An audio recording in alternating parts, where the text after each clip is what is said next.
buenas tardes con todos ustedes.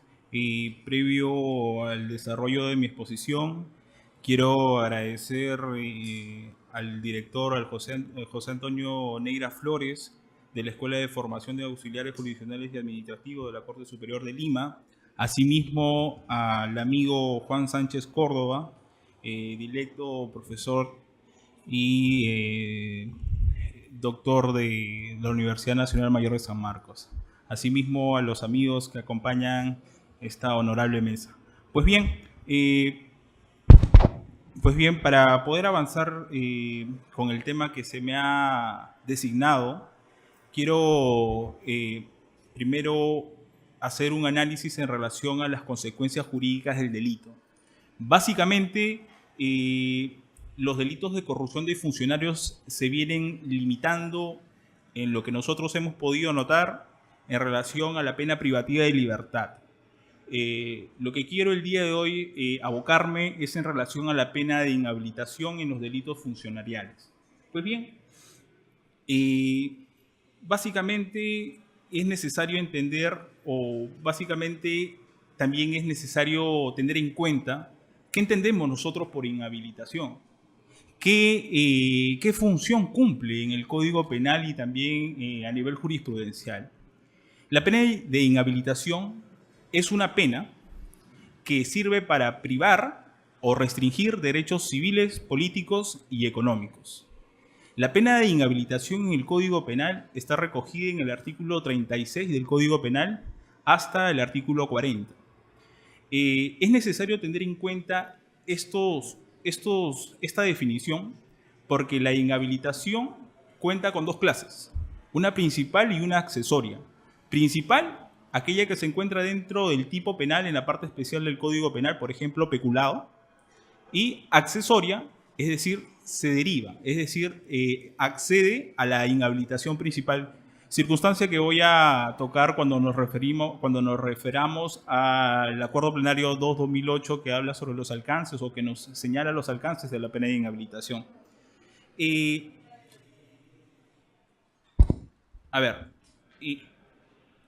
Para mí es necesario entrar ya en relación a las consecuencias jurídicas del delito cuando nos fijamos en la clasificación de penas del Código Penal.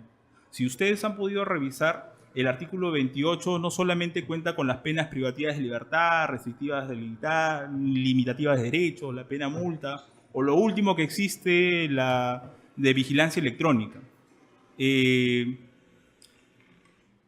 Es necesario tener en cuenta que de una manera teórica la clasificación de las penas puede diferenciarse desde bienes jurídicos, puede diferenciarse por la duración, la gravedad o la finalidad.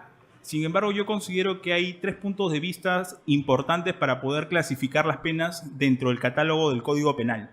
Y ello es durante su naturaleza, por su autonomía y también por su imposición. Por su naturaleza, penas privativas de libertad, no privativas de libertad y la pecuniaria.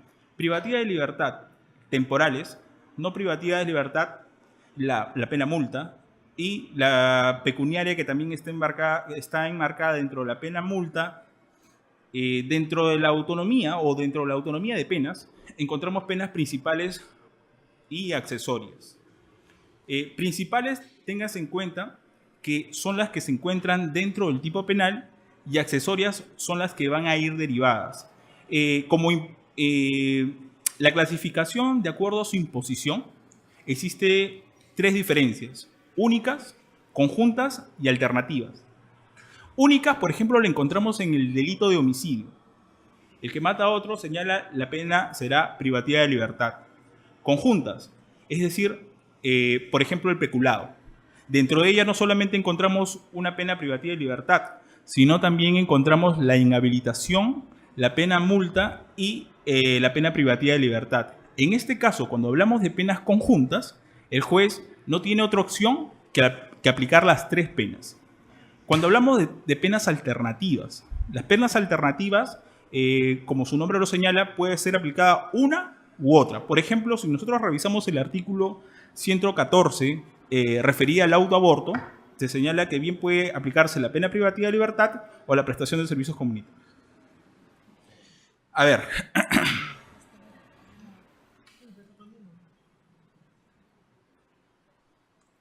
la pena de inhabilitación no está enmarcada solamente en el Código Penal de 1991. La pena de inhabilitación antecede al Código Penal de 1991. Incluso se proyecta desde el Código Penal de 1863, del Código Penal de 1924, donde sus orígenes señalaban que esta pena tenía un carácter perpetuo. Desde antes, la pena de inhabilitación generaba la pérdida de derechos civiles, políticos y económicos. Incluso este tipo de pena, arraigada en el Código de 1863, tenía en cuenta no solamente una responsabilidad fijada personal, sino esta trascendía. Incluso se veía afectada la responsabilidad objetiva. Es decir, llega al Código Penal de 1991 sufriendo grandes cambios, pero téngase en cuenta que desde 1863 a 1924 esta pena de inhabilitación ha sufrido cambios, pero era demasiadamente punitiva. Ahora, ¿qué pasa con el Código Penal del 91 en relación a la pena de inhabilitación? En relación a la pena de inhabilitación, ya se disminuye el carácter perpetuo para fijarse solamente en aspectos temporales, es decir, de 6 meses a 5 años. Anteriormente se caracterizaba esta pena que podría ser absoluta, relativa, principal, accesoria, perpetua. Sin embargo, con el Código de 91, esta pena restringe sus límites y solamente tiene 2 clases, principal y accesoria. Es importante tener en cuenta los antecedentes porque yo quiero señalar una nueva visión, un aspecto diferente de ver la pena de inhabilitación, ya que mucha trascendencia de los delitos o la coyuntura social nos atrapa en que solamente para poder poner o para poder frenar el avance de la corrupción siempre se aplica la pena privativa de libertad. Yo considero que podríamos utilizar otros medios preventivos y desde este punto de vista atacar este mal endémico, ¿no? Este fenómeno estructural del Estado que es la corrupción. Pues bien, sigamos. La inhabilitación, desde su aparición en el Código 91, tuvo 9 incisos.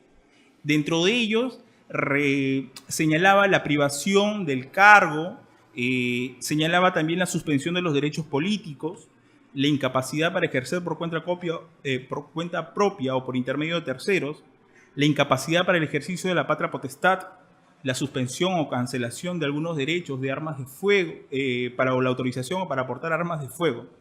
En el 2013, con la ley 30.076, hubieron anexos, es decir, hubieron incorporaciones. Y señalaba esa incorporación que hacía cuenta en relación a la inseguridad ciudadana. Se incorporaron 3 incisos en el artículo 36 en el año 2003. Y estos incisos estaban vinculados a las agresiones contra las mujeres, lo que se conoce en la doctrina como penas de alejamiento. Estas penas de alejamiento, ¿qué es lo que se buscaba? Alejar al agresor de la víctima. Y si ustedes pueden ver, en el artículo 36 prescribía o prescribe ahora acercarse a la víctima después de haberla cometido una agresión. Yo voy a hacer una mención cuando señalemos el estado de discusión en relación a la pena de inhabilitación. Con el dictamen del nuevo Código Penal 2014-2015, se tenía como proyecto incorporar, por ejemplo, el tema de prohibir acudir a determinados espectáculos o actividades. Una regulación anterior a este dictamen del nuevo Código Penal señalaba que esta prohibición estaba dentro de una ley penal especial, una ley penal en blanco, donde señalaba que la inhabilitación en este caso era de 6 o 7 años, cuando en su momento solamente estaba regulada de 6 meses a 5 años. Lo que hicieron acá es adecuarla a los fines que establecía el artículo 36 dentro del libro de la parte general, el libro 1 de la parte general. Incluso con esta regulación del dictamen del Código Penal del 2014-2015 también se tuvo en cuenta la suspensión de las actividades sociales, la prohibición de llevar a cabo en futuro actividades de la misma clase o de aquellas cuya realización se haya cometido o favorecido en el delito. Luego también estuvo la ley 30.304, en la que se conoce como la ley que prohíbe la suspensión de la ejecución de la pena en los delitos de peculado y colusión.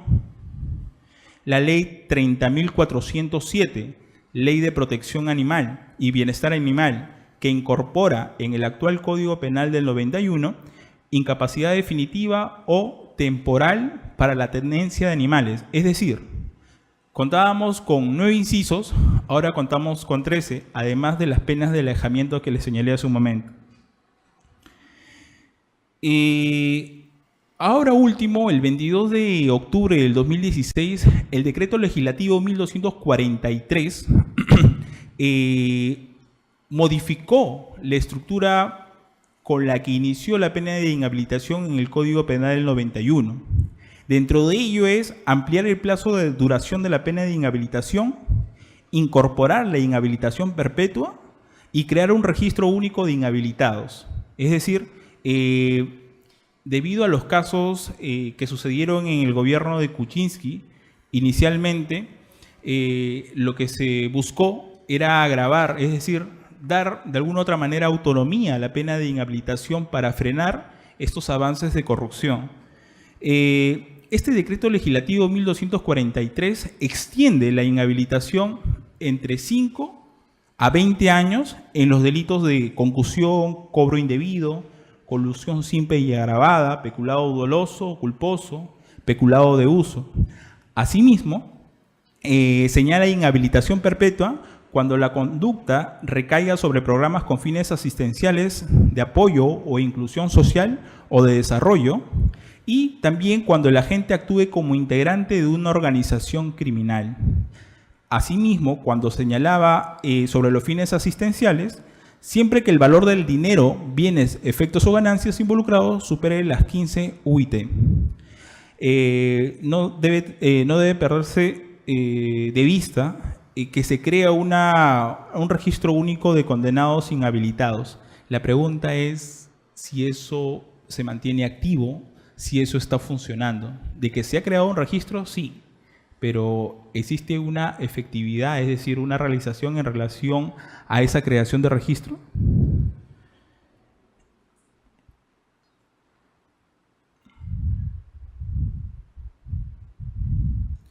A ver, y ya que hemos señalado la definición de la pena de inhabilitación, cómo surge en el Código 91, cómo trasciende en los códigos penales de 1863, 1924 y en el Código actual y con las sucesorias modificaciones, también lo que yo cuestiono ya en relación a la pena de inhabilitación como consecuencia jurídica, debe entenderse que también el sistema penal no debe abocarse solamente a tipificar conductas, es decir, no solamente a considerar una tipicidad objetiva. Si bien es cierto, si tenemos en cuenta lo que señala el profesor Sánchez Velarde en relación a que un delito, o que, claro, para poder ejecutar un delito no solamente tenemos que señalarnos en relación a conocer imputaciones, sino también ver la parte de la ejecución. Es decir, nosotros muchos nos orientamos a identificar tipos penales, sin embargo descuidamos la parte de las consecuencias jurídicas, y en este caso la pena de inhabilitación, o conocida como una pena adicional o una pena accesoria. Lo que se cuestiona acá básicamente es si es una pena limitativa de derechos. Limitativa de derechos, restrictiva de derechos o privativa de derechos, lo que señala es restringir la libertad, restringir derechos. Eso es lo que se entiende por limitativas, privativas, restrictivas. La pregunta es, dentro de las penas limitativas de derechos, nosotros tenemos a la prestación de servicios comunitarios y limitación de días libres. Y eso básicamente tiene que ir con la libertad de la persona. La pregunta es, ¿la inhabilitación forma parte de una libertad locomotora? ¿No estamos hablando dentro de una pena que restringe derechos civiles, políticos, económicos? Es decir, la pérdida de un cargo. Habla también sobre la tutela, ¿no? Incluso de grados honoríficos o la aportación de un arma. ¿Estamos hablando dentro de limitaciones? Desde mi punto de vista, no. Otro punto en el que también quiero añadir, ya como para cuestionarnos, es si nosotros encontramos en los delitos de corrupción de funcionarios penas privativas de libertad, multa y también inhabilitación, la pregunta es, efectivamente, sancionamos a una persona con pena privativa de libertad, esta persona se dirige a un establecimiento penitenciario, el Estado, ¿qué es lo que hace? Con la pena de multa, sancionarlo económicamente. La pregunta es, el alcalde que comete un delito de peculado o tal vez de colusión, ¿tiene algún efecto la pena de inhabilitación en un establecimiento penitenciario? Téngase en cuenta que el peligroso, ¿no? O aquella persona que comete un delito en contra de la administración pública, se le priva de libertad, asimismo se le impone una multa y la inhabilitación. ¿Tiene algún efecto la inhabilitación cuando estoy privado de mi libertad? Si es lógico que yo voy a estar en prisión y no voy a poder ejercer el cargo, no voy a poder dirigir la municipalidad. Desde mi punto de vista, no tiene ningún efecto la inhabilitación desde que me privan de libertad. Y no solamente en los delitos de corrupción de funcionarios. Si nosotros nos vamos más allá en relación a los delitos de tránsito, ¿no?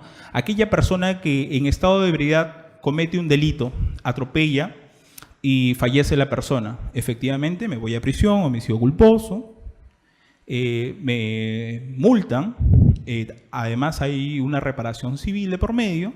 La pregunta es, ya está bien, ya me privaron de libertad, voy a pagar una reparación civil, asimismo hacia el Estado la multa, y la inhabilitación me serviría de algo si yo estoy privado de mi libertad. Es decir, la licencia de conducir tendría algún efecto si yo estoy privado de libertad. Ningún efecto. Son estos puntos en los que la jurisprudencia nacional no ha atendido. Incluso la doctrina en relación a estos casos nacional no ha tenido en cuenta. Respecto a estos puntos ha tomado en cuenta la doctrina colombiana y también la doctrina española sobre estos puntos, ¿no?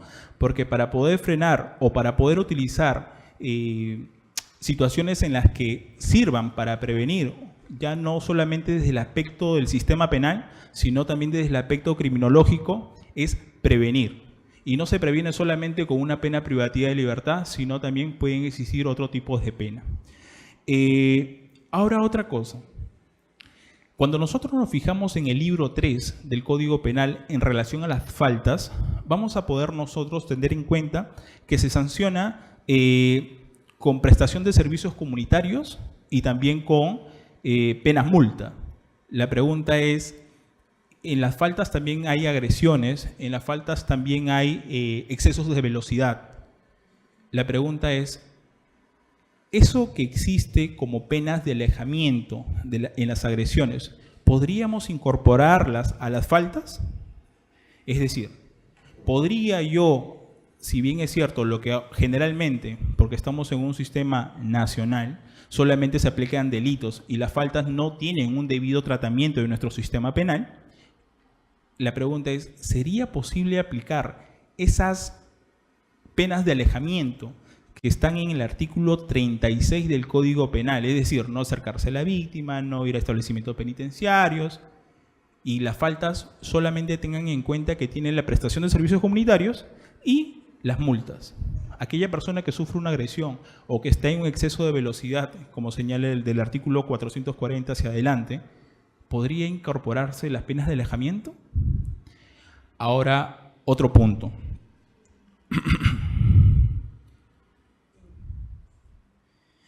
Si nosotros revisamos el Código Penal, nosotros vamos a poder tener en cuenta que el artículo 36 nos señala tanto la extensión, nos señala qué es una inhabilitación accesoria, nos señala hacia quiénes va la pena de inhabilitación. Si revisamos la parte especial, nosotros vamos a encontrar que existen distorsiones. ¿Por qué? Porque hay artículos del Código Penal que sí señalan la pena de inhabilitación, pero también en las partes finales, por ejemplo, en los delitos contra la administración pública, en los delitos contra la administración de justicia, incluso para los delitos contra la libertad sexual, se encuentra en la parte final su ubicación sistemática. Sin embargo, desde mi punto de vista... Ya, gracias. Sin embargo, nosotros podemos darnos cuenta que la distorsión para poder hallar una pena de inhabilitación no puede estar de una manera desordenada. Es lo que se busca de repente de una manera es uniformizar las consecuencias jurídicas del delito. Ustedes fíjense en el Código Penal cuando hagan su revisión o el estudio, fíjense en cómo están las penas de privativa de libertad, la pena multa. Existe un orden hacia alrededor y si no, regresan al artículo para poder definir no menor de 15 ni mayor de 35 y sabemos que el artículo 29 señala ese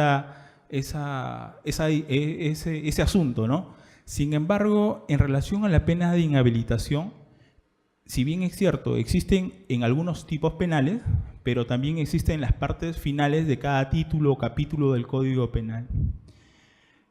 A ver. Cuando hablamos en penas alternativas, el artículo 58 del Código Penal, cuando me habla sobre la suspensión de la ejecución de la pena o en relación a la reserva del fallo condenatorio, vemos que existen también unas reglas de conductas cuando se impone o cuando se dicta una suspensión de la ejecución de la pena. Vemos que existen no acercarse a lugares de dudosa reputación y otras circunstancias más. La pregunta es, ¿podría ahí, en ese conjunto de penas alternativas, podría incorporarse algunas penas de alejamiento? Es decir, si yo sé que agrediendo a la víctima, ¿cómo no voy a tener dentro de la suspensión de la ejecución de la pena alejar al agresor de su víctima una vez que ha sido sentenciado? Si ustedes revisan el artículo 58 del Código Penal, no nos señala nada en relación a la víctima y al agresor, tanto que estamos buscando luchar contra el feminicidio, luchar contra la violencia doméstica, no nos señala nada. Otro punto en el que también quiero ceñirme es en relación a la suspensión de la ejecución de la pena y que está referido a la pena principal. Es decir, si una persona comete un delito contra la administración pública, lo que se suspende no son las penas accesorias, sino es la pena principal. Cuando se habla de pena principal, se está hablando a la pena privativa de libertad, no está hablando en relación a la inhabilitación. Es decir, se puede suspender 4x3 y la inhabilitación puede estar en 4 años. Es decir, yo considero que la efectivización de la inhabilitación solamente tiene efectos cuando se suspende la pena privativa de libertad, más no cuando uno se encuentra privado de libertad. Desde ahí no encuentro ningún efecto y voy a señalar después por qué. Ahora, cuando existen temas de bonificaciones procesales, háblese de conclusión anticipada del juicio oral, estas bonificaciones procesales, ¿qué es lo que hacen? Disminuir la pena, ¿no? Debido a que existen estas garantías. Cuando se aplican penas conjuntas, y eso justo salió como un recurso de nulidad que tuve la oportunidad de trabajarlo en el año 2014, y es el recurso de nulidad 3864-2013, emitido por el doctor Víctor Prado Saldarriaga, la Sala Penal Transitoria, y es que señalaba de que cuando existe un tema vinculado a la conclusión anticipada del juicio oral, o la conclusión anticipada del juicio oral. ¿Qué es lo que se buscaba acá? La reducción no solamente estaba implícita en la pena privativa de libertad, sino también en las accesorias. Y lo que anteriormente a ese recurso de nulidad, lo que se hallaba solamente estaba vinculado a la pena privativa de libertad. Cuando hablamos de penas conjuntas, como lo señalé hace un momento, por ejemplo, si nosotros nos fijamos en el delito de peculado, encontramos pena privativa de libertad, pena de inhabilitación, pena multa. Entonces, cuando hay unos casos de conclusión anticipada del juicio oral, la reducción no solamente va implícita en la pena privativa de libertad, sino también en las penas accesorias. Ahora bien, y voy a señalar ya un punto de vista, bueno, que no se ha visorado, que no ha sido de repente diseñado en nuestra jurisprudencia peruana, y esto básicamente va a un análisis en relación a la pena de inhabilitación. Yo considero que para que se busque uniformizar el sistema de penas, y en este caso la pena de inhabilitación, no puede estar al final de un capítulo, no puede estar solamente en un delito. Si ustedes se fijan en relación a los delitos contra la administración de justicia, los primeros artículos señalan inhabilitación. Incluso en la parte final también hablan de inhabilitación para todo el título que se ha tocado en relación a administración de justicia. Revisen también en relación al artículo 426, que va vinculado a los delitos contra la administración pública, señala que al final aplíquese inhabilitación con los incisos 1, 2 y tal. Sin embargo, ustedes revisan todo el título 18 y se van a dar cuenta que también hay inhabilitación, es decir, hay de más, es innecesario. Incluso cuando no encontramos ahí, nos regresamos al artículo 36 para aplicar como una medida accesoria, siempre y cuando el fiscal lo señale. Entonces yo considero que para uniformizar criterios y para uniformizar las demás penas como la privativa de libertad y la multa que está en cada delito, desde mi punto de vista y a mi juicio, considero que la inhabilitación debe estar también en cada tipo penal. Ahora, para definir la pena de inhabilitación frente a esta problemática, yo considero que la inhabilitación debe tener un concepto estricto. Señalé hace un momento de que la inhabilitación se encuentra dentro del catálogo de penas limitativas de derechos. La pregunta es, ahí tenemos prestación de servicios comunitarios, limitación de días libres. ¿Y la inhabilitación tiene algo que ver con la libertad? No tiene nada que ver con la libertad. Si ustedes se dan cuenta, la pena multa tiene un catálogo independiente, la pena privativa de libertad, restrictiva de la libertad, que ahora contiene la expulsión, o la de vigilancia electrónica. ¿La inhabilitación tiene algún sentido que esté ahí? Ahora, dentro del catálogo del artículo 36, que según se muestra penas limitativas de derechos, ¿tiene algo que ver esas tres incorporaciones que sufrieron con la modificación de la ley 30.076? Es decir, las penas de alejamiento. ¿Tiene algún sentido que esté cuando se priva la función del cargo, cuando se suspende la licencia de conducir o el uso para portar armas? Esas penas de alejamiento, de acercarse a la víctima, de concurrir a locales o de acercarse a establecimientos penitenciarios, ¿tiene una razón de ser que se encuentre dentro de la inhabilitación? Desde mi juicio no. Y es por eso que considero que un concepto estricto de inhabilitación debería estar fijada como una pena limitativa única, como pena limitativa de derechos civiles, políticos, económicos y profesionales, toda vez que va a aplicar de una manera más estricta lo que significa inhabilitación. Es decir, incluso podríamos decir, ¿sabes qué? No se llame inhabilitación, pero sí lo que se busca es que sea una pena que limita derechos civiles, políticos y económicos. Encontrarlo dentro del afán de servicios comunitarios, prestación de servicios o penas de alejamiento no tiene sentido.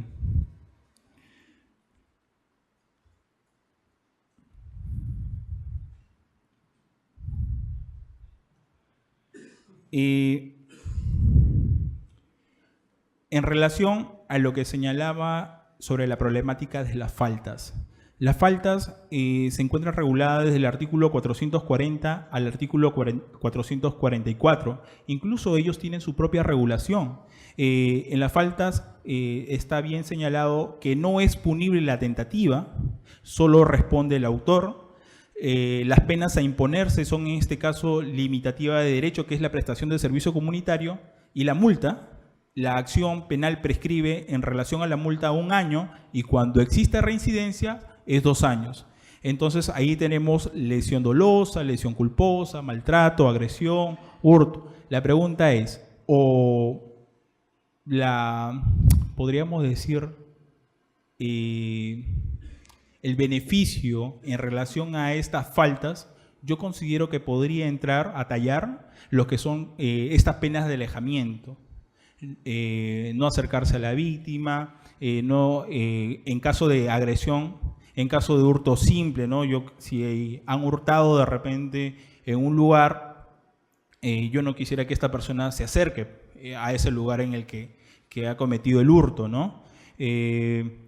Faltas contra la seguridad pública, el maltrato en el artículo 442. Para mí, en este caso sería, ya que estas penas de alejamiento no podrían quedarse sin piso, podría vincularse muy bien con las faltas. Ahora, en relación a las medidas alternativas a la pena privativa de libertad, como señalé hace un momento, en relación a la ejecución de la pena, en relación a la reserva del fallo condenatorio, podría incluirse también las penas de alejamiento. Si nosotros nos situamos en el artículo 58, vamos a poder tomar en cuenta las reglas de conducta, ¿no? las que todos conocemos. Considero, de una humilde perspectiva, que estas penas de alejamiento podrían también incorporarse a estas medidas alternativas a la pena privativa de libertad. En relación al artículo 40 del Código Penal, señalé hace un momento que la inhabilitación está direccionada entre el artículo 36 al artículo 40. Y el artículo 40 está vinculado a los delitos culposos. Si nosotros revisamos el Código Penal, vamos a poder encontrar el homicidio culposo. Y el homicidio culposo, dentro de lo que yo indicaba, no se encuentra una inhabilitación accesoria. El artículo 40 nos señala que para los delitos culposos se aplicará inhabilitación accesoria. Dentro del Código Penal, si nosotros revisamos el homicidio culposo del artículo 111, nos vamos a poder dar cuenta de que esa inhabilitación no es accesoria, sino es una inhabilitación principal debido a que se encuentra en el propio tipo penal. Entonces, desde ese punto de vista, podríamos decir que el artículo 40 del Código Penal, del libro 1, de la parte general, no es correcta. Ahora también, otro punto de vista en relación no solamente ya dentro ya del sistema o dentro del derecho penal material, sino también del derecho procesal penal. Y es en relación a la determinación judicial de la pena, pero yo quiero enmarcarme esta vez que quien acusa, quien investiga, en este caso en el Código Procesal del 2004 es el fiscal, y yo considero que el fiscal, bueno, por lo que he podido ver y la experiencia en la que he podido ver, en lo que he podido notar algunos casos, veo que lo que solicitan más es una pena privativa de libertad. Sin embargo, no existe una debida regulación tanto en las penas accesorias y en este caso la inhabilitación.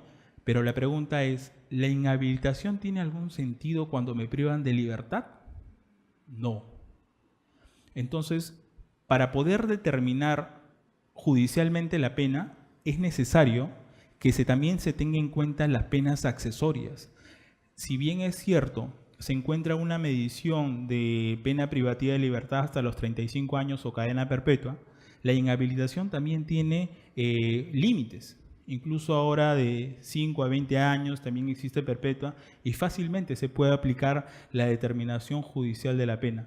Pero es necesario enfocarnos a nivel del Ministerio Público, a nivel de representante de la acción penal, en este caso el fiscal, ¿no? Para poder evaluar no solamente la pena privativa de libertad, sino también las penas accesorias.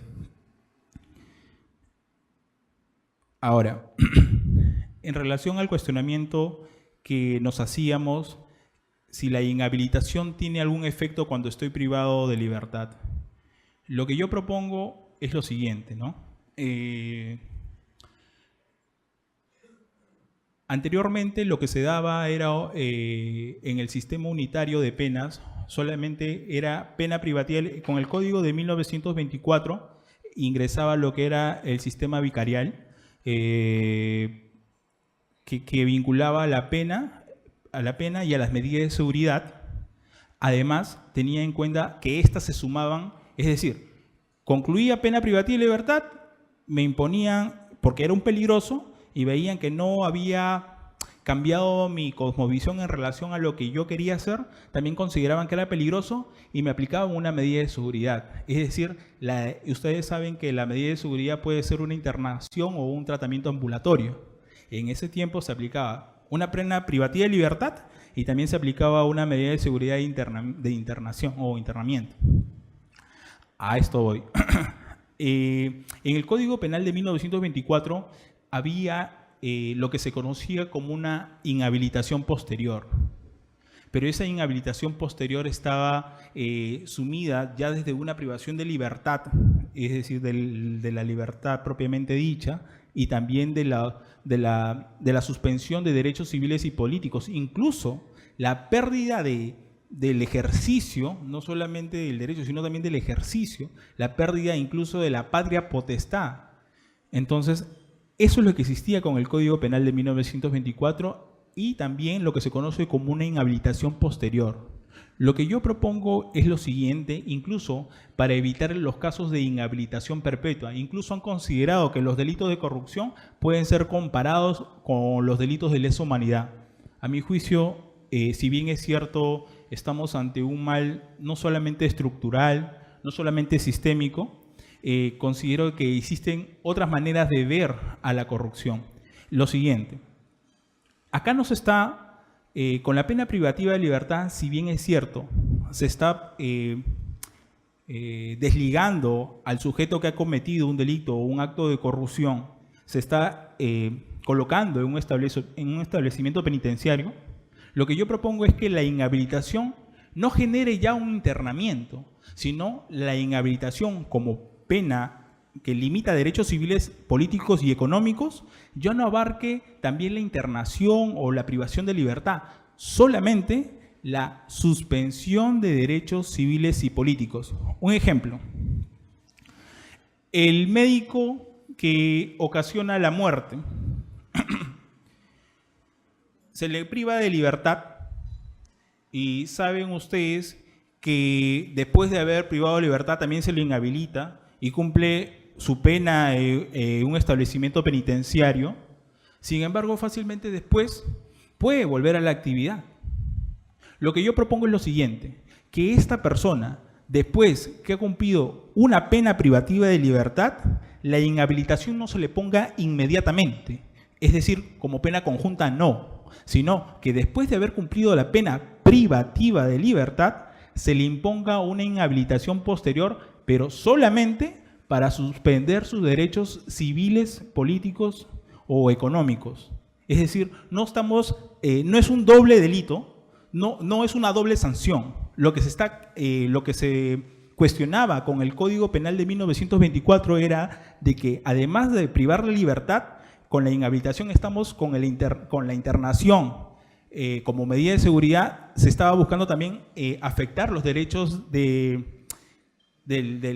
procesado, en este caso del reo. Sin embargo, lo que yo estoy planteando es lo siguiente. Si ya cumpliste tu pena privativa de libertad, fácilmente ya, y muchos dicen ya me rehabilité, porque la rehabilitación es automática, lo que yo propongo es que esta inhabilitación posterior solamente suspenda derechos civiles. Incluso serviría también para aquellas personas que conducen vehículos en estado de ebriedad. ¿Cumplo mi pena? Ya cumplí mi pena, ya me rehabilité. Ahora, normal, ya. Pero con la inhabilitación posterior, es decir, con la suspensión de derechos civiles, ya cumplí mi pena privativa de libertad efectivamente porque ocasioné la muerte de la persona. Pero con la inhabilitación posterior, después de 5 años o los años que designe el juez por pedido o por requerimiento del fiscal, se le va a aplicar una inhabilitación solamente para suspender sus derechos, por ejemplo, para obtener una licencia. La pregunta es, ¿serviría de algo que a mí me apliquen conjuntamente pena privativa de libertad e inhabilitación? Si yo sé que es privado de libertad, es decir, encontrándome en un establecimiento penitenciario, ¿voy a poder utilizar un vehículo? ¿Voy a poder obtener una licencia? No, solamente cuando nos encontramos dentro de la libertad ambulatoria vamos a poder restringir derechos como el caso de la inhabilitación civiles, políticos, o vamos a restringir ese tipo de actividades para las cuales ocasionaron la muerte o lesiones en las personas. Bueno, eso es lo que quería darles algunos datos en relación a este tema que no ha sido debidamente tratado. Muchas gracias.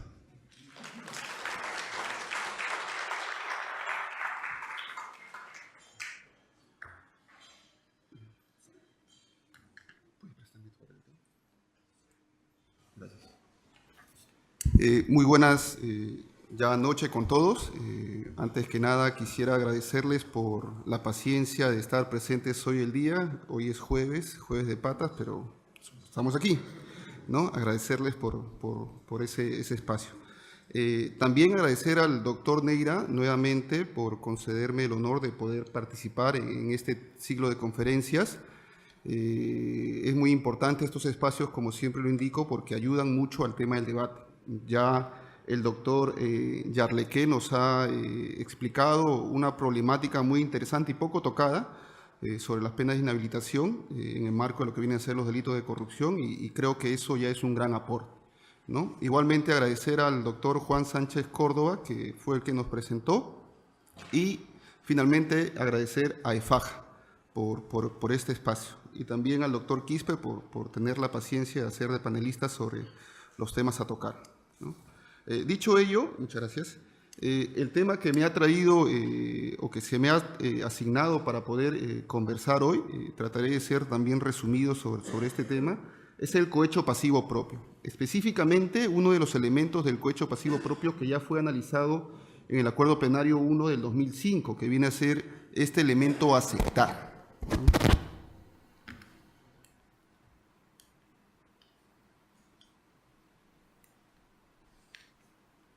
Bueno, para hacer un análisis de todos los tipos penales establecidos en nuestro Código Penal, yo sigo mucho la dinámica señalada por el profesor Jesús María Silva Sánchez y por su discípulo peruano, el doctor Percy García Cabero.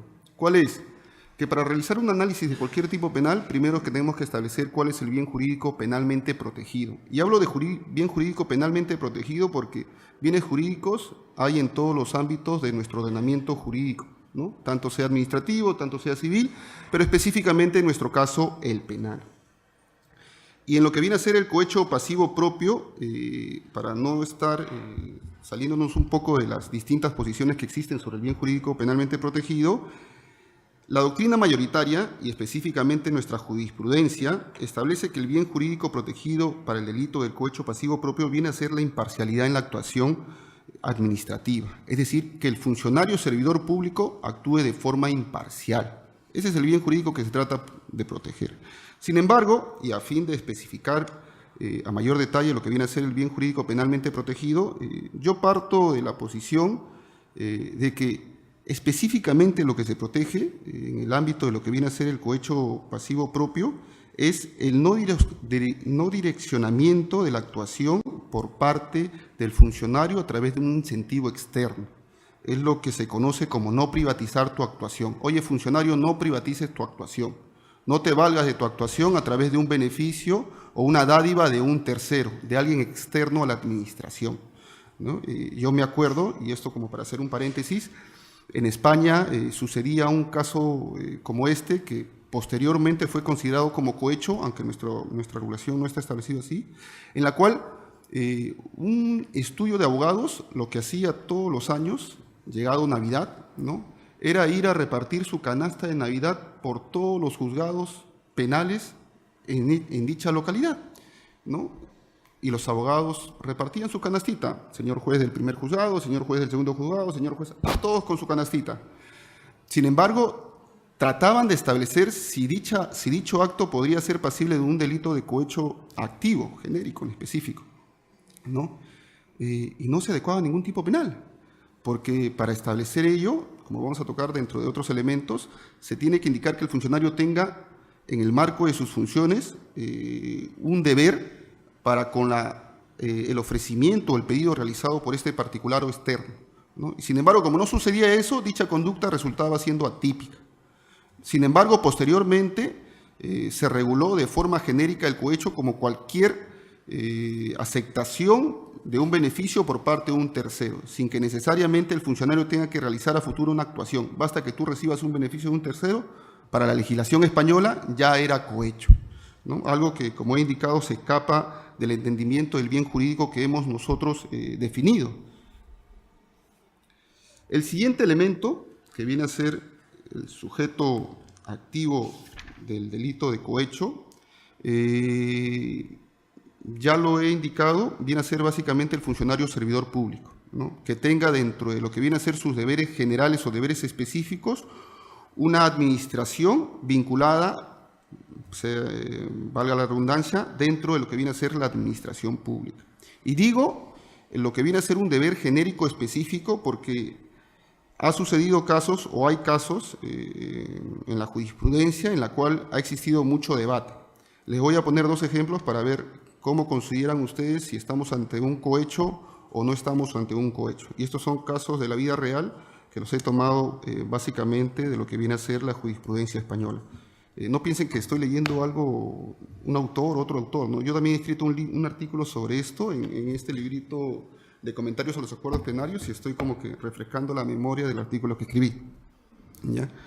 El primer ejemplo está vinculado a que un miembro de seguridad o de limpieza de una institución pública acepta una promesa de dádiva a fin de alterar o destruir unos expedientes que se encuentran en un determinado despacho judicial, ¿no? Es decir, yo soy seguridad o limpieza del Poder Judicial, ¿no? A mí me paga un tercero a fin de que yo destruya o queme determinados expedientes que no me convienen, pues, ¿no?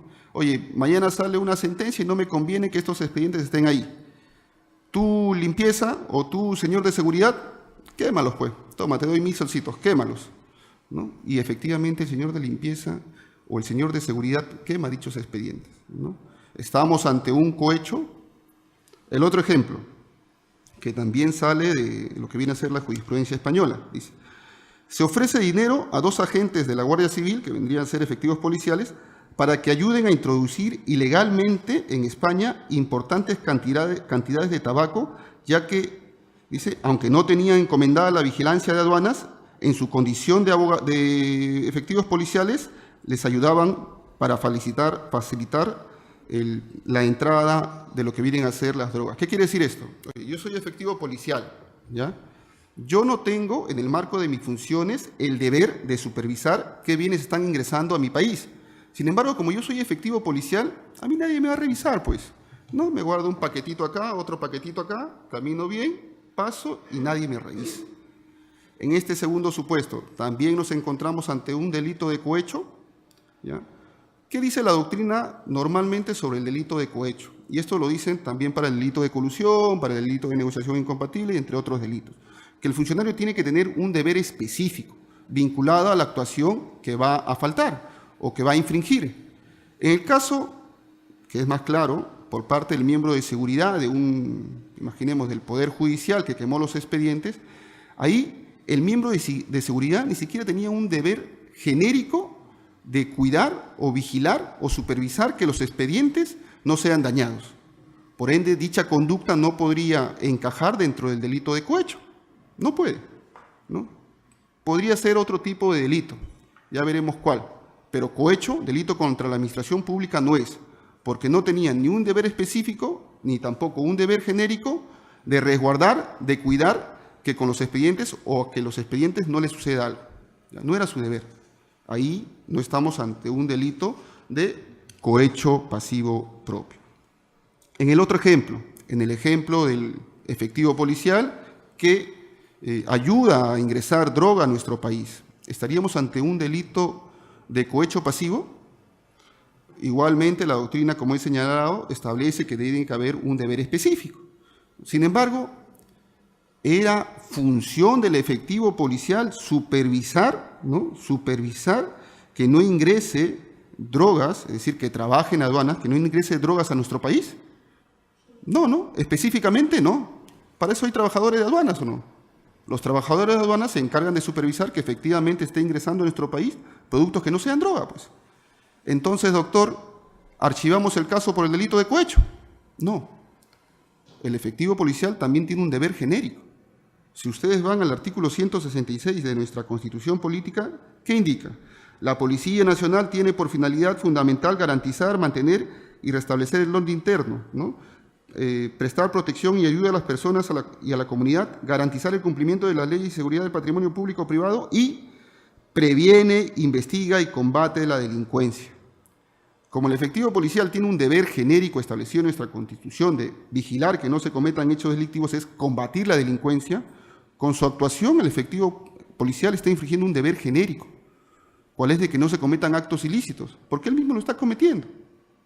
Y si es así, a mi consideración, dicho efectivo policial sí estaría cometiendo el delito de cohecho pasivo propio, ¿no? Como he indicado, esta posición es un poco problemática porque hay gran sector de la doctrina que considera que tiene que ser un deber específico. Normalmente indican que tiene que ser un deber establecido en una norma específica, ¿no? Por ejemplo, los efectivos policiales encargados de la investigación criminal, cuando ustedes van a su carta funcionarial, ¿no? Los efectivos policiales tienen su carta funcionarial, se establecen los deberes específicos que tienen: tramitar, realizar investigaciones y diligencias, entre otros, ¿no? Sin embargo, yo considero que también existen deberes genéricos que no necesariamente tienen que estar establecidos, por ejemplo, en su ROF o MOF, ¿no? O su carta funcionarial, si no podemos ir a normas como la Constitución. Lo mismo con los jueces y fiscales. Nosotros tenemos, no es necesario ir a nuestra ley orgánica del Ministerio Público, ley orgánica del Poder Judicial, para establecer o poder apreciar cuáles son nuestros deberes en específico. También tenemos en nuestra Constitución determinados deberes genéricos. Y si infringimos dichos deberes genéricos, en base a lo que viene a ser la solicitud o la entrega de una dádiva, estaríamos cometiendo, a mi criterio, el delito de cohecho pasivo propio. Sin embargo, doctor, ¿qué sucedería si un funcionario público solicita dinero a un tercero o acepta, ¿no?, una promesa de entrega de un bien a un tercero para que realice un acto que no está ni siquiera en el marco de sus funciones específicas y genéricas? No es la clásica, ¿no? Va una persona que está siendo investigada y le da al efectivo policial que no ve su caso para que emita lo que hay en el Código de Procedimientos Penales, un parte, ¿no? Le doy 5.000 soles a un efectivo policial para que emita un parte. Sin embargo, este efectivo policial no ve mi caso. ¿Se comete un delito de cohecho? No tiene mi caso, ¿no? Doctor, no. ¿Saben lo que dicen los españoles? Porque los españoles tienen esta tendencia a todo vincularlo al delito de estafa, porque en el delito de colusión también pasa lo mismo. Indican que no, ¿ya? Ahí no hay cohecho, pero sí hay estafa, dice. ¿Ustedes considerarían que hay estafa en ese tipo de casos? Es como, por ejemplo, el contrato con vicios ilícitos, ¿no? Oye, yo te pago 5.000 soles para que me entregues, ¿no?, mi paquete de droga. Sin embargo, nunca me entregaste la droga porque nunca lo ibas a hacer. Es decir, siempre me viste la cara. Y yo digo, pero mis 5.000 soles, si no tengo mi paquete de droga. Ah, no, yo lo voy a denunciar. Y voy al Ministerio Público y lo denuncio. Y lo denuncio por estafa. ¿Es estafa ello? ¿Por qué no es estafa? Por el fin, ¿no? El fin es ilícito. Nuestro ordenamiento jurídico no puede resguardar fines ilícitos. Lo mismo sucede en el caso del cohecho, en el ejemplo que les he puesto. Si el efectivo policial solicita dinero, ¿no?, a un particular a fin de que supuestamente infrinja sus deberes, y este efectivo policial ni siquiera tenía en el marco de sus funciones el proceso contra este tercero, no comete un delito de cohecho, menos de estafa, ¿no? Podría ser de abuso de autoridad, ¿no? Por ahí el profesor Iván Montoya indica que estaríamos también ante un delito de usurpación de funciones, ¿no? Pero tendríamos que establecer. Algunos otros autores consideran que estamos ante una concusión, ¿no? Que lo está induciendo a que le entreguen dinero, pero ¿no? Son las distintas posiciones o las distintas formas de resolver el caso. Otro elemento muy importante para la configuración del delito de cohecho pasivo propio lo encontramos en el término, en el elemento que estamos analizando, que viene a aceptar. ¿Y qué entiende aceptar o qué entiende la doctrina por aceptar? ¿Ya? Consiste en la aprobación de una oferta futura de dádiva o beneficio. Es decir, cuando hablamos del elemento aceptar, es que yo apruebo que a futuro me vayan a dar un beneficio. Eso es aceptar, que es distinto del elemento recibir, que antes no se encontraba regulado en nuestro Código Penal, pero que hoy sí se encuentra. Recibir ya es efectivizar la entrega de la dádiva, ¿no? Ya recibo, pues, ¿no? En cambio, aceptar es que a futuro me van a entregar un dinero, un beneficio. ¿Ya? Este elemento aceptar, ¿ya? Esta dádiva de aceptar, tiene que ser también idónea, ¿no? Yo no voy a aceptar una dádiva que no sea idónea para incumplir lo que vienen a ser mis funciones, ¿no? Eso es muy importante, el tema de la indignidad, vinculado al tema de la imputación objetiva siempre, ¿no? Por ejemplo, un beneficio que no es realizable no es idóneo para la comisión del delito de cohecho, ¿ya? Un beneficio que no es realizable no es constitutivo del delito de cohecho. Además, esta aceptación puede ser expresa o tácita, ¿no? Puede servir a través del asentamiento de la cabeza o de un guiño, pues, yo acepto.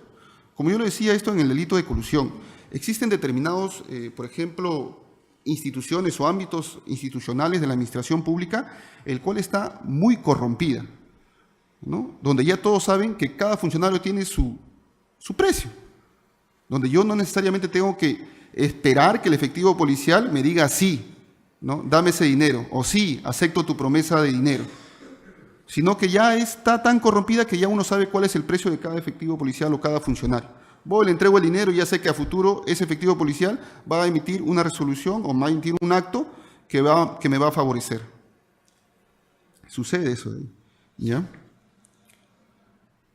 Por ejemplo, este elemento de lo que viene a ser el elemento donativo, porque son tres formas o tres medios para poder efectivizar el delito de cohecho, es el donativo, la promesa o cualquier otra ventaja o beneficio, ¿no? Este elemento de cualquier otra ventaja o beneficio que no se encontraba regulado dentro de nuestro Código Penal, hoy ya se encuentra, y no necesariamente tiene que ser de connotación patrimonial, ¿ya? Puede ser un beneficio, por ejemplo, laboral, ¿no? Un ascenso, entre otros, ¿no? Vacaciones pagadas, ofrecimiento de ascenso, actos sexuales, entre otros, ¿no?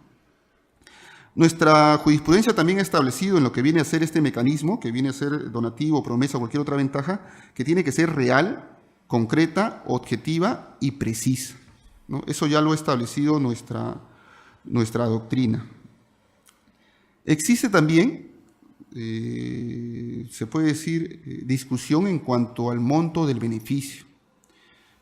Algún sector de la doctrina española considera que tiene que haber un monto, un quantum. Sin embargo, el mismo no resulta idóneo si vamos de la mano con el bien jurídico penalmente protegido, ¿no? Que, como he indicado, es el direccionamiento a través de un beneficio externo a la administración pública. No se requiere que tenga que haber un quantum, ¿ya? Otro problema que también existe en lo que viene a ser el delito de cohecho, de los elementos de cohecho, es, por ejemplo, que el acto a infringir puede ser una actividad judicial, administrativa, civil o política, ¿ya? Determinado sector considera que tiene que ser una actividad judicial o administrativa. Sin embargo, también puede ser civil o política. Hay un caso en España, nuevamente, ¿ya? Que data de la siguiente forma. Dice: un concejal electo, adscrito a un determinado partido político, aceptó la promesa hecha desde otro grupo político de obtener una importante suma de dinero y un cargo concejal con un determinado sueldo si se abstenía de votar a favor de un determinado candidato propuesto para alcalde de su partido. Por ejemplo, ¿qué ha pasado en este último caso de lo que viene a ser el Partido de Fuerza Popular? ¿No? Para hacer un paréntesis, ¿no? Supuestamente se le iba a entregar un beneficio a un funcionario público para que vote a favor de ¿qué? De que no esté la vacancia del expresidente Pedro Pablo Kuczynski. Ese acto, según la comprensión que estamos haciendo, es un delito de cohecho, según los elementos que hemos podido obtener, ¿no? Es decir, también se da cabida que el acto o la infracción pueda ser política, no necesariamente tiene que ser administrativa. Otro elemento también discutible dentro de lo que viene a ser el delito de cohecho pasivo propio es si la ventaja tiene que ser para el propio funcionario o puede ser para un tercero, es decir, un cohecho altruista. Según nuestra doctrina nacional, por ejemplo, el profesor Manuel Abanto Vázquez indica que el favorecimiento tiene que ser directamente al funcionario público. Sin embargo, otro sector de la doctrina indica de que no. Puede ser un favorecimiento al mismo funcionario o a un tercero. Y hay un ejemplo de ello, ¿eh? Dice, un médico fue condenado por cohecho al invertir la dádiva en mejoras al equipamiento del departamento donde trabajaba. Es decir, el funcionario recibió dinero para faltar a sus obligaciones a fin de que en la institución en la cual se encontrara su infraestructura funcionara mejor, ¿no? Ello de ahí también es un delito de cohecho, a mi entender, ¿ya? En cuanto al elemento subjetivo, este es un elemento netamente doloso, pues, ¿no? Yo siempre parto en el tema del dolo, en los deberes que tiene que tener cada funcionario. Cada persona que ingresa a la administración pública no puede excusarse indicando de que no conocía cuáles eran sus deberes, ¿no? Sino que tiene la obligación de conocer cuáles son sus deberes. En el ejemplo de colusión, un funcionario no puede decir, oye, yo recibí una suma de dinero o me concerté con un particular y no conocía de que concertarme con un particular a fin de favorecerlo en un contrato público era delito. No, pues, no se puede indicar o no se puede señalar ello dentro de la administración pública. Todos tenemos que conocer los deberes que nos incumben. Un fiscal tiene la obligación de conocer cuáles son sus deberes y no puede eximirse de la responsabilidad penal indicando de que no conocía cuáles eran mis deberes. Un efectivo policial lo mismo, un juez lo mismo. Hasta por ejemplo, esto del conocer nuestros deberes también lo podemos ver en lo que vienen a ser los aspectos sociales, ¿no? Cuando uno va a estudiar o está en la universidad, ¿no? Uno sabe cuáles son los deberes del alumno, uno sabe cuáles son los deberes del profesor. Todos tenemos la obligación de conocer nuestros deberes. Un alumno que esté copiando un examen no puede eximirse de responsabilidad diciendo, disculpe profesor, yo no sabía que copiar estaba prohibido.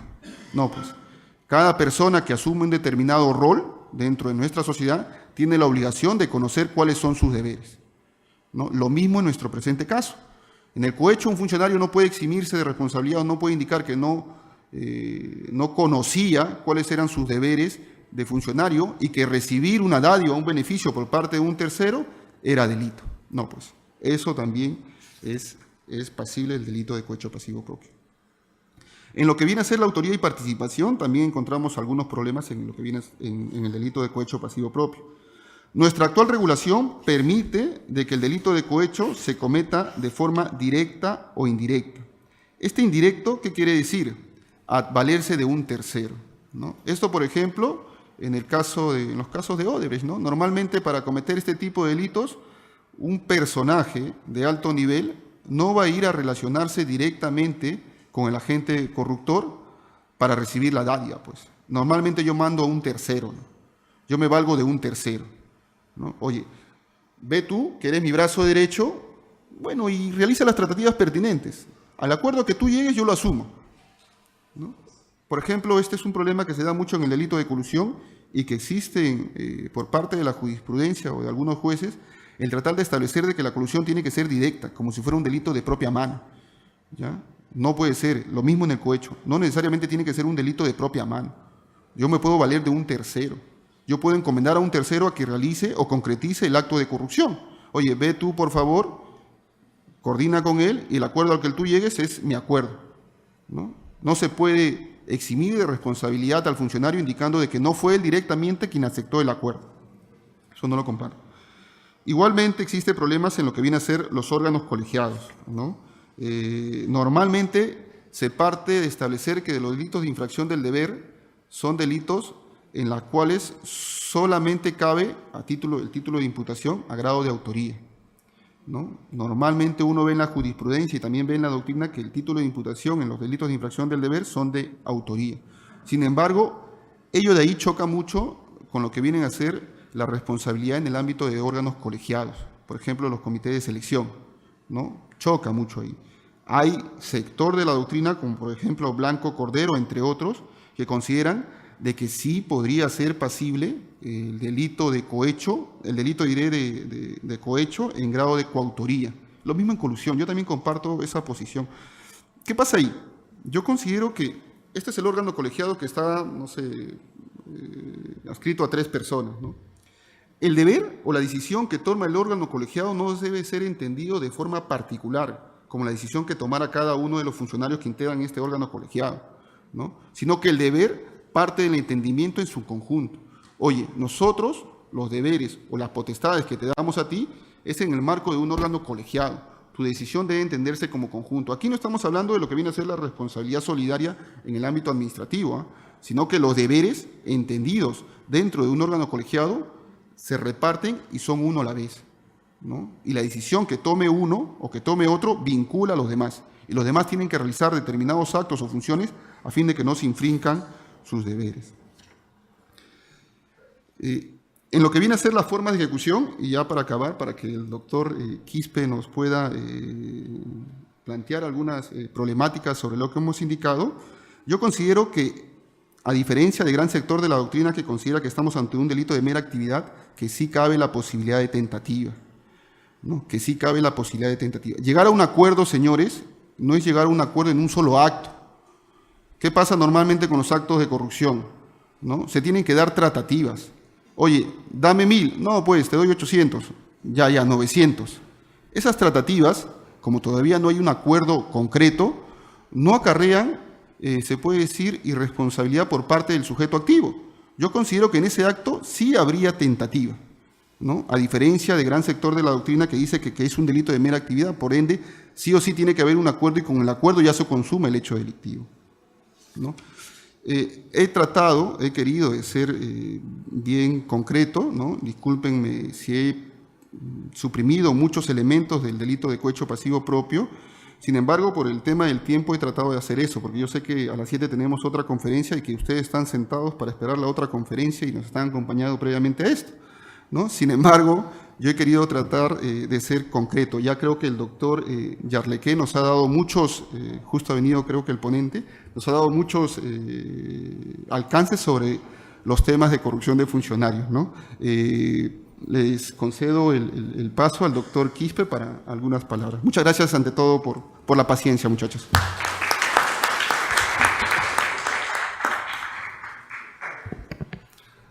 Ante todo, quiero agradecer al doctor Neira Flores por la invitación, asimismo al doctor Juan Humberto Sánchez Córdoba, quien también me invitó a este evento. Asimismo, las felicitaciones para los doctores Yarcineo Yarliqué y el doctor Raúl Martínez, ¿no? Sobre su brillante exposición sobre estos temas, pues, que son de actualidad, ¿no? Vinculados a delitos de corrupción de funcionarios, que quizás ya no son los típicos casos donde solo participan 2 personas, sino que se dan en el marco de una criminalidad organizada. Estamos hablando ya, pues, de una corrupción que se da en el marco de la criminalidad organizada y que justamente ha traído como consecuencia grandes modificaciones a nivel legislativo, ¿no? Incluso constitucionales, como el tema de la prescripción en los delitos contra la administración pública. Así también en ese marco, pues, se ha creado el Sistema Nacional Especializado en Delitos de Corrupción de Funcionarios, ¿no? Para ver estos casos de corrupción de funcionarios en el marco de la criminalidad organizada. Esto es, órganos especializados para conocer sobre todo los casos que ya, como ustedes tienen conocimiento, que están vinculados a la operación Lavallato. En el marco también de estas modificaciones legislativas, se tiene el decreto legislativo 1243, que ha hecho alusión el doctor Yarcineo Yarlequé. Este decreto legislativo que ha modificado una de las instituciones, como es la pena de inhabilitación. Inhabilitación, o esta pena de inhabilitación que tiene justamente íntima vinculación con los delitos de corrupción de funcionarios, Yo diría que justamente la razón de ser de esta pena son estos delitos, ¿no? Así, estas tienen una doble función, una función asegurativa y preventiva, ¿no? Que ¿cómo se orienta a prevenir que en el futuro ese funcionario que ha cometido un delito de corrupción de funcionarios vuelva a cometer nuevamente a través de inhabilitaciones como la privación del cargo o incapacidad para que en el futuro por ahí acceda a un cargo público. Se han producido modificaciones, como le he dicho, a propósito de este decreto legislativo. En un primer momento se ha ampliado la duración de la inhabilitación principal en el artículo 38. Esto es lo que antes era de 6 meses a 5 años para la duración de este tipo de penas. Ahora se ha ampliado de 6 meses a 10 años. Esto para los delitos comunes. Y hay otra escala punitiva para lo que son los delitos cometidos por los funcionarios públicos, que van desde los 5 hasta los 20 años.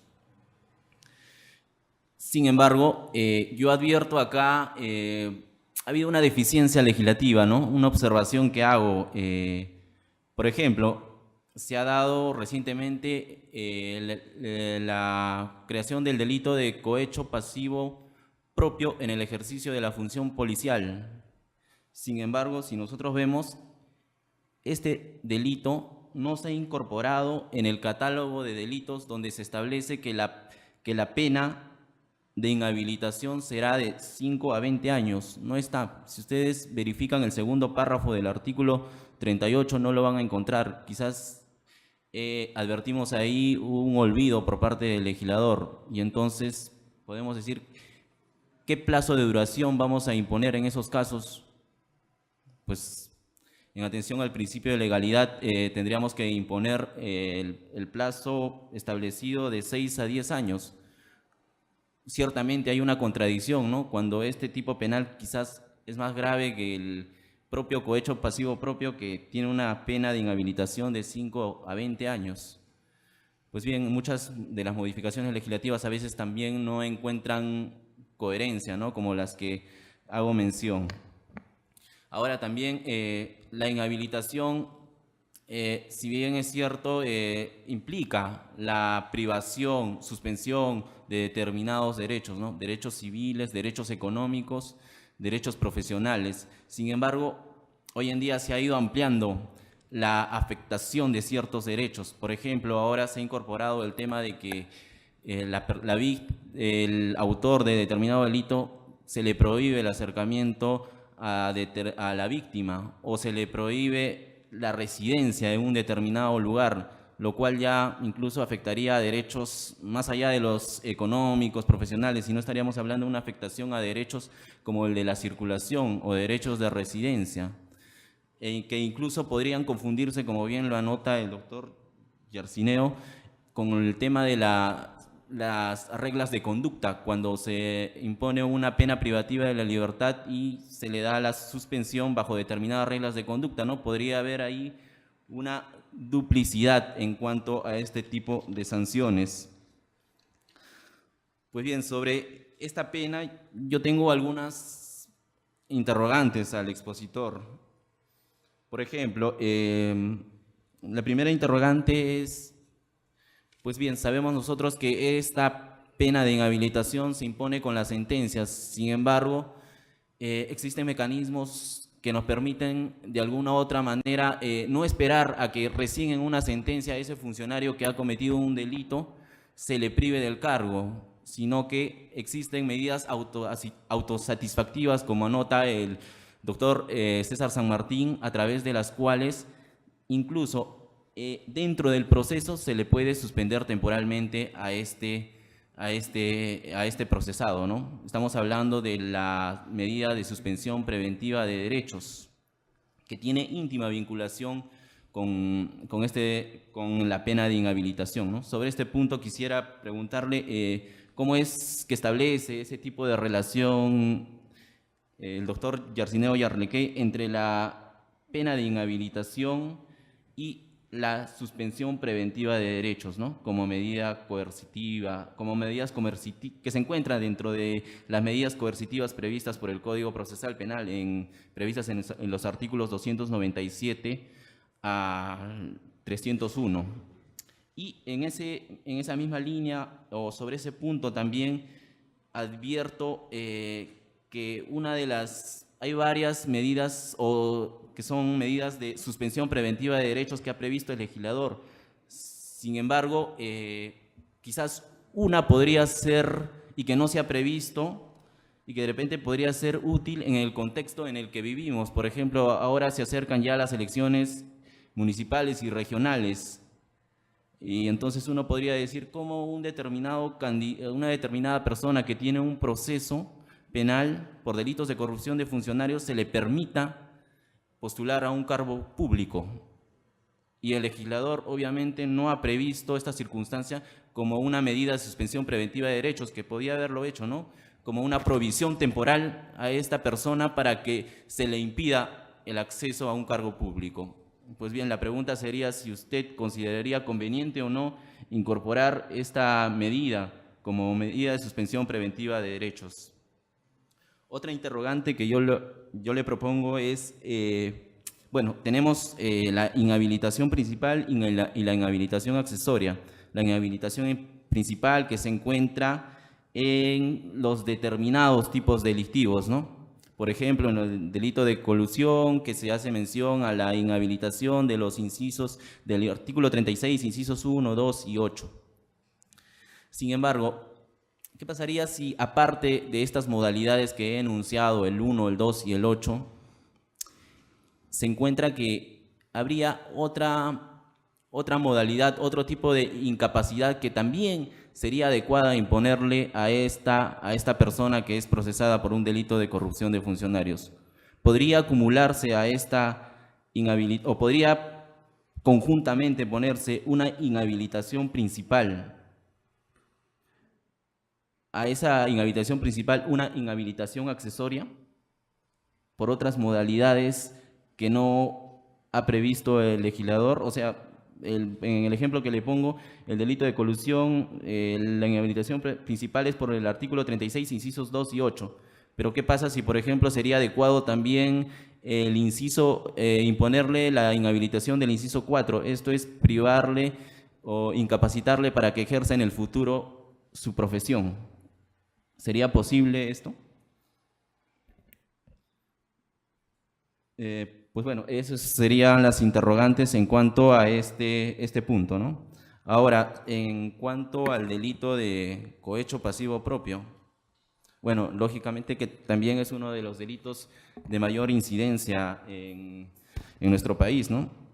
Según algunas cifras que he podido recabar que son parte de la estadística que maneja el sistema especializado en delitos de corrupción de funcionarios, de las muestras de determinadas sentencias que nos hacen llegar los órganos especializados a este sistema, el delito de cohecho pasivo propio se encuentra en un quinto orden. En primer lugar tenemos el delito con mayor incidencia, el peculado doloso. En segundo lugar, negociación incompatible. Tercer lugar, colusión simple. Cuarto lugar, concusión. Y luego el delito de cohecho pasivo propio. Estas estadísticas o las sentencias que ustedes deseen acceder también, nosotros como parte del Sistema Nacional tenemos una web en la cual ustedes pueden acceder a este tipo de sentencias y estadísticas, ¿no? Bueno, en atención a este tipo penal quiero formularle una pregunta o formularle un caso al doctor Raúl Martínez, vinculado a los concursos en relación a este tipo penal. Pues bien, el caso es el siguiente, ¿no? O dos casos hipotéticos que están íntimamente vinculados. El primero, ¿qué pasa si lo que ocurre normalmente, ¿no? En un proceso de selección, el funcionario a cargo de este proceso de selección se colude con el interesado, pero se colude a cambio de exigirle una contraprestación? Esto es, para adjudicarle la buena pro, recibe un dinero. En ese caso, ¿usted qué concibe? ¿Solo que habría solo colusión, esto es que habría un concurso aparente de leyes entre colusión y cohecho y que la colusión subsumiría al delito de cohecho, como podría plantear quizás la defensa de ese procesado, o quizás se podría dar un concurso ideal o eventualmente un concurso real entre ambos delitos, ¿no? Como podría plantearlo la Fiscalía, y que en ese caso tendría una consecuencia, que sería la sumatoria de penas en el caso del concurso real, ¿no? Me gustaría escuchar su opinión al respecto. Y asimismo, en ese mismo caso, vinculado más o menos a eso, ahora, ¿qué pasaría si es que primero sucede que el funcionario le pide a ese empresario el dinero, pero todavía no está en marcha el proceso de licitación, y el proceso de licitación se da luego, después de varios meses? ¿Qué pasaría ahí? ¿Qué concurso habría también en dicho caso? Muchas gracias. A ver, rápidamente voy a intentar desarrollar las preguntas que el panelista me ha tenido en cuenta indicar. A ver, vamos a empezar por lo último, en relación a la inhabilitación principal y accesoria. Si ya se impuso una inhabilitación en el caso de colusión, como lo señaló, y estrictamente señala el 1, 2 y el 8 como incisos del artículo 36 del Código Penal, hay que respetar también el tema del principio de legalidad. Es decir, si abarca, lamentablemente, el legislador ha considerado tener en el tipo penal además de la pena privativa de libertad, la inhabilitación, inciso 1, 2 y 8, no sería posible, además de haber aplicado una inhabilitación principal, también una inhabilitación accesoria, porque estaría contraviniendo el principio de legalidad. En relación a las medidas de la suspensión preventiva de derechos del artículo 297 a 301, básicamente estas medidas de suspensión preventiva de derechos están reguladas para atacar no la etapa de ejecución, es decir, de la sentencia firme, sino anterior a ella, es decir, en la etapa de la investigación. Entonces, básicamente, entender esta como una manera, si bien es cierto, suspender, inhabilitar, quiere decir privar, señala también la pérdida de derechos civiles, políticos y económicos. Lo que está haciendo esta medida, como muy bien su nombre lo señala, es suspender preventivamente derechos civiles, políticos. Incluso en el 298 señalan las clases, ¿no? El tema de la suspensión temporal, el tema de la prohibición de aproximarse al ofendido, el tema también de suspensión temporal de la autorización para conducir. Pero eso solamente lo podemos ver en una etapa anterior. La inhabilitación, estamos hablando ya en una sentencia firme. Gracias. Igualmente, trataré de ser lo más corto posible porque creo que ya debemos comenzar con la siguiente exposición. Sobre la pregunta en el sentido de que un funcionario público llega a un acuerdo con un tercero, pero este acuerdo ha sido en base a una promesa de un beneficio en el marco de una contratación pública, yo considero ahí que en inicio nos encontramos ante un concurso aparente de leyes, ¿no? Donde ya el tipo, se puede decir, de colusión abarca el sentido del injusto de lo que viene a ser toda la actuación en sí. ¿Qué pasa? Por ejemplo, otros países no regulan nuestro delito de colusión, ¿ya? Porque yo he analizado el delito de colusión, he encontrado solo que tenemos un tipo similar al de colusión en España, con lo que viene a ser esto del fraude funcionarial, ¿ya? Y esto que el fraude funcionarial en España todavía se expande más porque da cabida también a otros actos que no son propiamente el delito de colusión entendido en nuestro país.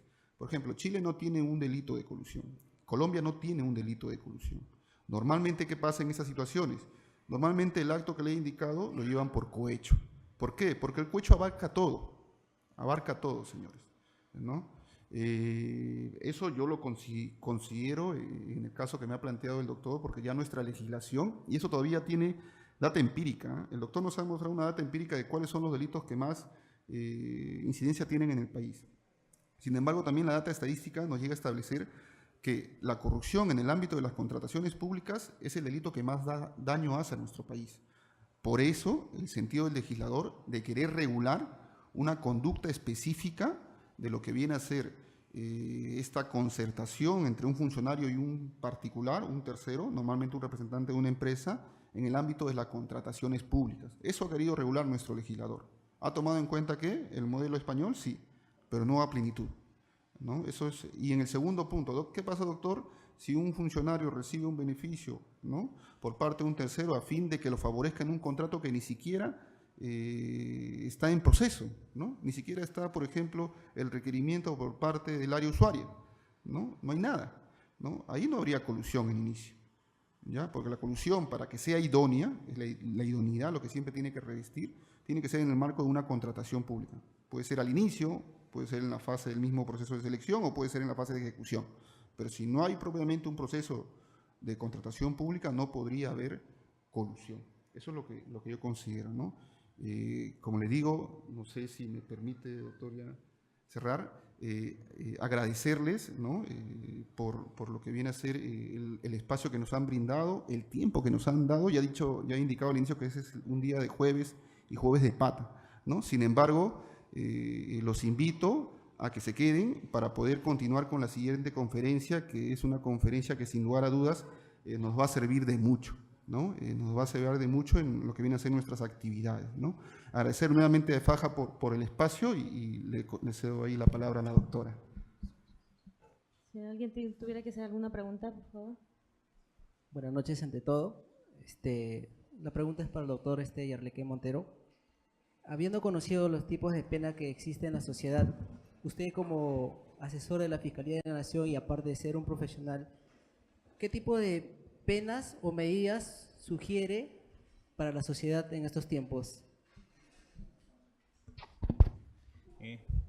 Muchas gracias por su pregunta. Y definitivamente para cada delito existe penas privativas de libertad. E incluso si usted revisa el Código Penal, dentro de los delitos contra la libertad sexual, contra la vida humana independiente, dependiente, encontramos penas incluso hasta de prestación de servicios comunitarios, incluso además de la pena privativa de libertad, la pena multa.